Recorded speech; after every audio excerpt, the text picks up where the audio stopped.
March 31. అతడు గర్వాంధుడై అపవాదికి కలిగిన శిక్షా విధికి లోబడకుండునట్లు క్రొత్తగా చేరిన వాడై ఉండకూడదు. తిమోతికి రాసిన మొదటి పత్రిక 3వ అధ్యాయము 6వ వచనం. ఒక సంఘ పెద్ద యొక్క అర్హతలను పేర్కొంటూ విశ్వాసంలో పసివాడైన వాడు ఈ పనిని చేపట్టకూడదని అపోస్తలుడైన పౌలు హెచ్చరిస్తున్నాడు.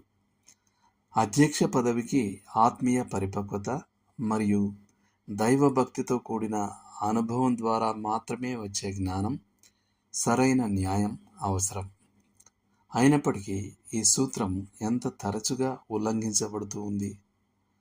ఒక విజయవంతమైన యవన వ్యాపారవేత్త, రాజకీయవేత్త లేదా వృత్తి నిపుణుడు ఓ స్థానిక సంఘ సహవాసంలోకి వస్తాడు. మనం అతనికి వెంటనే బాధ్యతలు ఇవ్వకపోతే అతను వేరే చోటుకి వెళ్ళిపోతాడని మనం భావిస్తాం. కాబట్టి మనం అతనిని ఒక్కసారిగా నాయకత్వ స్థానంలోకి నెట్టేస్తాం. పరిచారకుల విషయంలో పౌలు చెప్పిన నియమాన్ని పాటించడం మంచిది. వీరు కూడా ముందుగా పరీక్షింపబడవలెను.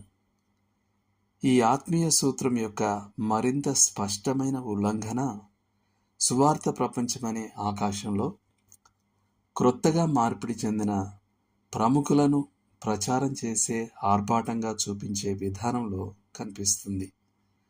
క్రీస్తునందు రక్షణ విశ్వాసంలోకి వచ్చిన ఒక ఫుట్బాల్ క్రీడాకారుడే కావచ్చు. ఏదో ఒక మత ప్రచారకుడు అతనిని పట్టుకొని దేశమంతా అతని పేరుతో ప్రచారం చేయిస్తాడు. ఒక హాలీవుడ్ నటి కొత్తగా జన్మించిందని వార్త రాగానే ఆమె ప్రధాన వార్తగా మారుతుంది. తన మార్పు ఆమెకు అన్ని విషయాలపై తక్షణ జ్ఞానాన్ని ఇచ్చినట్లుగా మరణశిక్ష మొదలుకొని వివాహం ముందు లైంగిక సంబంధాల వరకు అన్ని విషయాలపై ఆమె అభిప్రాయాలను కోరుతారు.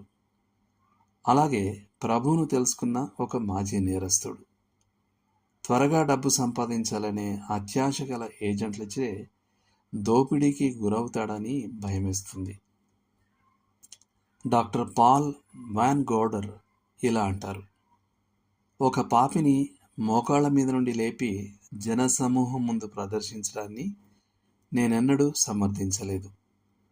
దేవుని వాక్యమనే విత్తనం చొచ్చుకుపోయి నిజంగా వేరు పారిందో లేదో సూచించడానికి తగినంత సమయం గడవకముందే వినోద, క్రీడా మరియు రాజకీయ ప్రపంచాల్లోని ప్రముఖ వ్యక్తులను సువార్త వేదికపై ప్రదర్శించడం ద్వారా క్రీస్తు కార్యానికి పూడ్చలేని హాని జరిగింది. ఒక మాదక ద్రవ్యాలకు బానిస లేదా రాజకీయవేత్త విశ్వాసంలోకి కొత్తగా చేరిన వారిని ప్రచారం చేయబడినప్పుడు అది కొంతమంది క్రైస్తవుల మతపరమైన అహాన్ని పెంచుతుందేమో. బహుశా వారు అభద్రత లేదా న్యూనత భావాలతో బాధపడుతూ ఉండవచ్చు. మరియు మార్పిడి చెందిన ప్రతి ప్రముఖుడు వారి జారిపోతున్న ఆత్మవిశ్వాసాన్ని పెంచడానికి సహాయపడతాడు.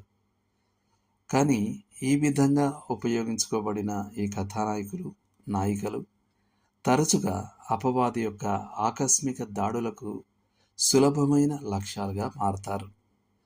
సూక్ష్మమైన తంత్రాలనే పాపంలో పడి ప్రభువైన యేసు సాక్ష్యం మీద అపారమైన నిందను తీసుకువస్తారు.